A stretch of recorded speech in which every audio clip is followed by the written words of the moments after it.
چشم در برابر چشم، خبری باور نکردنی و تکان دهنده. آمنه میگوید خودش حکم را اجرا می‌کند. بحث‌های زیادی در گرفته که این حکم وحشیانه است یا عادلانه. چشم در برابر چشم داستان زندگی آمنه است به روایت خودش که به تازگی در آلمان منتشر شده.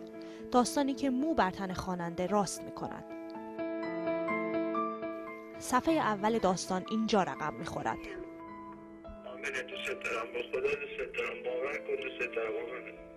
از همان دوست داشتن‌های یک طرفه، جواب به رد به خواستگاری و این هم تاوانش. این بار نه در مناطق محروم و در ناکجا آبادی در یک گوشه ایران، در خود پایتخت. هر دو طرف هم تحصیل کرده، مهندس الکترونیک. اسید هم چشم‌های آمنه را سوزاند، هم صورتش را گداخت.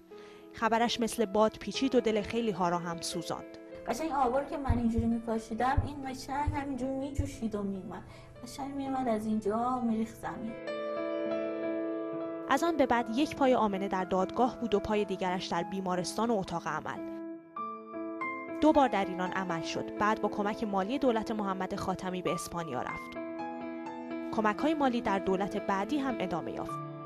17 بار در بارسلون عملش کردند، هم چشمش را و هم پوستش را، ولی هنوز نمی‌بیند. پرونده اسیدپاشی هم از 6 سال پیش در راهروهای مختلف این ساختمان دست به دست شد. شاید به این امید که دل آمنه به رحم آید و مجید را ببخشد، اما اینطور نشد. من قصاص میخوام، غیر از قصاص هیچی نمیخوام.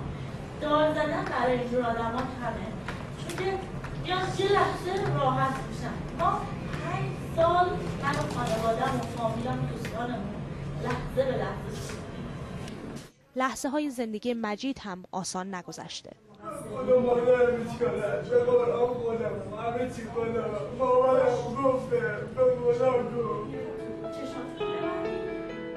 و 2 سال پیش حکمی که از این اتاق بیرون آمد قصاص بود.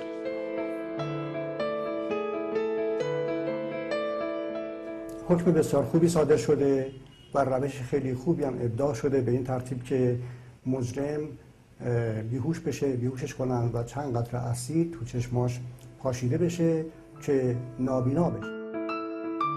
حکمی که موعد اجرایش 3 روز دیگر است. آمنه احتمالاً فصل پایانی کتابش را عوض خواهد کرد.